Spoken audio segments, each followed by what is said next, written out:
deforestation, which led to soil erosion, which caused huge amounts of debris and sediment to rush downstream, blocking up the canals and reservoirs. Raging and flooding broke down the entire man-made watershed. The result? Famine in a city of as many as 1 million people. Hang on! All right. That looks like a great way to cool off. Yeah, the water actually comes from the Siem Reap River way down here. Now, is this water wheel something that you guys built yourself? No, I'm not exactly sure who built this, but in any case, it's just a hypothetical reconstruction of technology that they may have used during the Angkor period to move water from very low places up to much higher ground. It's important to remember that this is not a natural river. This is an artificial canal which was built by the Khmer people. So this is one of those canals we saw from the helicopter? Exactly, yeah. This is the big one that we saw from the helicopter yesterday. The important thing about this site is it shows us the difference between the water level of the river way down there and the original level way up there where we got out of the Jeep. As the water receded, ancient technology like this could not have kept pace with the needs of the Khmer. As you can see, not a huge amount of water actually comes out of this. These little tubes and the water that they contain obviously wouldn't have been enough to fill rice fields or the moats of temples like Angkor Wat on a regular basis. So what we're seeing is a drastic change in the canal structure over time. Exactly, yeah. I mean, this is just a very clear example of a river down cutting.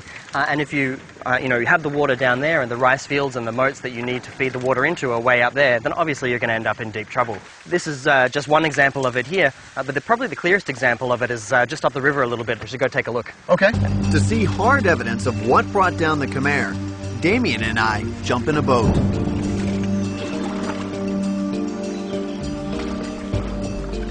It's amazing to think that all of these canals are man-made.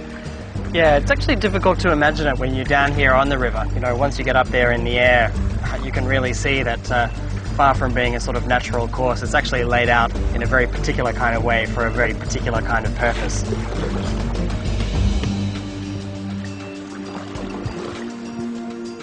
Damien points out that this hill represents the difference between what the water level of the river once was and what it is today. So what do we have here? Believe it or not, this is actually a bridge. These are its arches right here.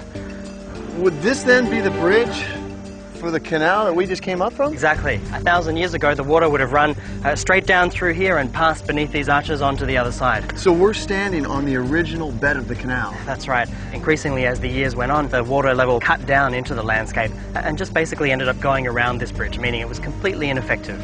This is a drastic change. Yeah. Is this happening all across the empire? It is. The thing is, when you start to get unpredictable water flows, things like flooding, too much or too little water, which starts to cause this down-cutting and these diversions in the rivers, then all of a sudden you end up with extremely serious problems. Is it fair to conclude from all of this that the Khmer could have over-engineered their empire? I think with the evidence that's coming to hand now from excavations and from the aerial surveys, I think it really supports that conclusion. So I think what you're saying is probably a fair assessment of what actually happened here. The widespread failure of the Khmer's complex water system also left them vulnerable to attack. Their enemy to the north, the Siamese, successfully sacked Angkor in 1431. A year later, the royal court and Khmer people abandoned this site, moving south to where Cambodia's capital of Phnom Penh is today. For 600 remarkable years, these temples were added to and adorned. With their abandonment in the mid-15th century, however, one of the world's greatest building programs came to an end. But unlike other lost civilizations that have succumbed to the jungle, the Khmer's greatest temple, Angkor Wat, held on, with the help of a very special group of people. The truth is, this place was never fully abandoned. After Buddhism was adopted as a state religion, this site became a place of pilgrimage.